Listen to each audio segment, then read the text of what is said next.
Oh. All right, ladies and gents, it's been a while, but I'm finally back. I had problems with my camera.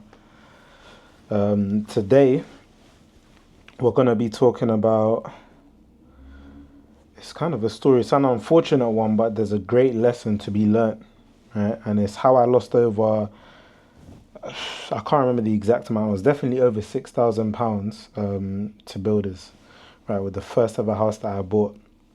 Now, one thing to get prepared for is that if you're in property development anyway, so not just like buying to rent out straight away, if you're going to buy to develop,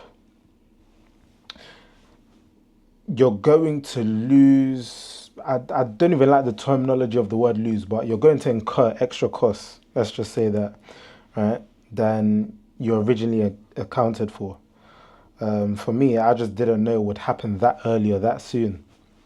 So with the first one, I had I use builders that came through a referral, right? Because that's always, well, this is tip number one. It's always best to use people that you can get a referral to. So from somebody that you either already know or somebody trusted. If they refer someone else to you, that's the best vehicle to basically like building out your power team. So my naivety at the time, obviously being 21, number one, and number two, having no real exposure or experience in the field and having nobody ahead of me to guide me with what to do. Being young, inexperienced, I almost just I was too hopeful and optimistic, to use those two words, with the build team that I was using, especially because they came through a referral as well. So ultimately, what I did is that I leaned on their experience and essentially trusted them to do the quote unquote right thing, right? Because I thought, you know what, these guys are way more experienced than me. I wasn't really privy to the fact that builders can just flip and take the piss, right? Um, so I was just like, yeah, cool, let me just let them take the lead and I'll follow suit almost. So I gave them full control. Like all these people that are already in property, these are just red flags popping up everywhere, right? But to those of you that aren't in property already, you might just be thinking like, oh yeah, people are good, whatnot. You expect them to do the right thing. So that pretty much materialized in me paying them as and when they were asking for money. So that's rule number one, basically, when you're dealing with builders, is to do things in line with like a schedule of works. These times I didn't even know what the hell a schedule of works was. Right? I didn't even have a contract as well. I was just saying that, yeah, cool, this is what I want to do. Let's just crack on type thing. So they were just asking for money like, oh yeah, we spent X amount, we need 5,000 now, we need this, we need that, blah, blah, blah. And because it wasn't a crazy big development and I wasn't borrowing money from a bank for the development, there was no real, almost like kind of accountability mechanism. It's different if you're getting like development finance. The bank needs to make sure that they're getting their money back, right? And it's being put to good use. So there's a system in place whereby they send almost like a surveyor out. I don't know if the exact term is surveyor, but they send someone out to assess the works and say that this much has been spent on site, and however much has been spent on site, the bank then release it in arrears. Arrears just meaning after it's been done, right? So it's not upfront, it's in arrears. And then builder does work, bank releases money, you pay the builders, so on and so forth. So the builders always have some skin in the game. The banks understand the nature of the trade. I didn't at the time. So they started work. Again, I said this scheme of build was maybe only like 8 weeks, if that. It was just internal modernization almost. Some of the walls went back to brick. We got rid of chimney breasts and yada yada yada, right? Um, so we started in January. I think we finished around like March times or so. I think the total cost of the refurb might have been about 30 to 40 grand around there. I can't remember the exact amount off the top of my head, but pretty much like week on week or bi-weekly, as they were asking for money, I was just paying them, and I wasn't comparing it to anything that had been done.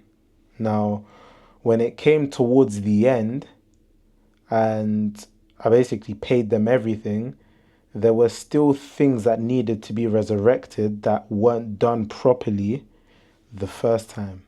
And now, when it comes to the end of the project and you've got more project left and you've got money to pay, getting the builders back to do the right thing is near impossible, right? You always need some type of leverage. And that I learned the hard way. So, one of their fuck ups basically cost me, I think it was like an extra, I can't remember if it was like 5,000, and then because they did it wrong I had to strip out more stuff which made it more than 6,000. I can't remember exactly how it happened, but there was something that they did wrong with the boiler placement, which meant that I had to get rid of part of the external wall, replace the window and get it re-bricked up. So windows are just crazily expensive. That was a mistake. And then the flooring as well, they didn't seal almost like the external part of holes in the bottom of the house. Like, it sounds weird as I'm explaining it. If I was at the house, I'll just show you. But it's tenanted, so I can't just rock up with a camera, you know. But long story short, the openings allowed for like water ingress. Water ingress meaning just like water was getting inside the house, and then with water, when it enters like an enclosed space and just sits there, that's what creates damp, rising damp. It was just damp, right? Molding everywhere. So we had to completely strip the kitchen floor, part of the skirting, some of the kitchen units as well. Get rid of it, put lime plaster, I believe it was. I think they call it like a damp proof membrane. It's some technical jargon. And then that basically cost like a few extra grand as well. And I believe with the chimney breast as well, they didn't get build control sign off to do it. I was none the wiser at the time, right? So I didn't know that we should get building control. But when we came to sell the house, they were asking like, "Oh yeah, the chimneys are gone. Like, did you get thing for it?" I was like, "Huh?" So that's something that we then had to try and get retrospectively, which it basically cost the sale of the house at the time as well. So all of these things happened, um, and the things that I was saying that I had to fix, I had to get new builders in order to resurrect all of those things. But if I followed the general rule of thumb of paying in line with a schedule, obviously making sure that things were being done properly at each stage, because I was none the wiser anyway, what I would have been wise to do was to get some type of project manager, someone that's more experienced than me, to basically sign off on it saying that, yeah, it's been done properly. And then at the end, you should always allow for at least like 10% of however much needs to be paid for the full job. So it was a 40 grand job, 10% of that, £4,000. So £4,000 should be left as almost like not a rainy day fund, but just in case they're moving mad and there's snags that need to be done and they're not trying to come back to fix it, they're just not going to get paid this amount, right? So that's why it's always best to do it like that. So trying to think if there was anything there that I had missed. I don't think so anyway. But you lose in two ways. Rather, I lost in two ways when this happened. The first one was obviously paying out more in actual money to fix, the mistakes that they made. That's number one. Number two, the next way I lost was in financing costs as well. It's a very hidden cost because you're not paying out of your pocket each and every month. But always remember that when you're on a bridging loan, obviously if you're buying completely cash, happy days. If you're not, you're basically on a ticking time bomb, and every single day is expensive. I think them times It was about I was being charged probably about £1,200 per month. Divide that by 30 days. That's basically like it's just under £50 a day, £40. So every day it takes longer. I'm just losing £40. Right? So you can imagine compounded, if that results in like a 3, 4, 5, 6, 7 week delay, even a few months. Remember, because I sold the house first, and then 2 months in, once they got the survey back, they pulled out of the sale. So I lost 8 weeks. So, times that by 30 times two, that's an extra 2.5 grand. If I were to just come and rob you for 2.5 grand, you wouldn't be happy. But that's essentially what it is like when you're dealing with tradesmen that cause delays to happen. And a nifty trick, well, this is not even a trick, it's just fair, that I've now been taught is, especially the bigger builds you do, I forget the exact technical term, but most recently with the projects that I just completed, we had JCT contracts. Like, this is very technical stuff, right? It's just a big ass contract that basically covers you. And one of the clauses was almost like a penalty clause, basically saying that if it's not completed in agreed time frame, then for every week that is delayed, they get paid however much less, whether it's like £500 less, £1,000 less, blah blah blah blah blah. And these things are just there designed to protect you or us as the developers, because ultimately everything relies on us. So if things take longer, we're the ones that are going to suffer as a result. Builders are going to get paid regardless. Everybody else is going to get paid regardless, whether it's the solicitors, the brokers, the banks, they're laughing. So you just need to treat this stuff like this is my last £5. Yeah, you need to fight for that shit. So yeah, it was trying to get them back out to do the work. It's like they've picked on another job. It's near impossible. I only got them back to fix some things, but the time that I spent trying to get them to come back out, remember again I said bridge and loan, it just wasn't worth it. So I ended up paying different builders, better builders to just fix it. Done and dusted. I ended up refinancing and keeping the house instead of selling it. Um, and that was a massive lesson, massive lesson. But things like that will happen, right? And I don't say that to put anyone off. I say it to almost prepare you, right? So when you do take the actions and take the risks, make the moves, you're just better equipped than I was at the time. Right? Like, you should never ever let any type of obstacles or potential fears stop you from taking that action, because then you're never really gonna grow. So yeah, whether it's like the fear of like losing money before you make it, it's rational, but there's ways to circumvent those things happening, as I've just mentioned, or being able to like find the right builders, for example. Even if you find the right builders, still treat them like they're, well, not treat them like they're bad, but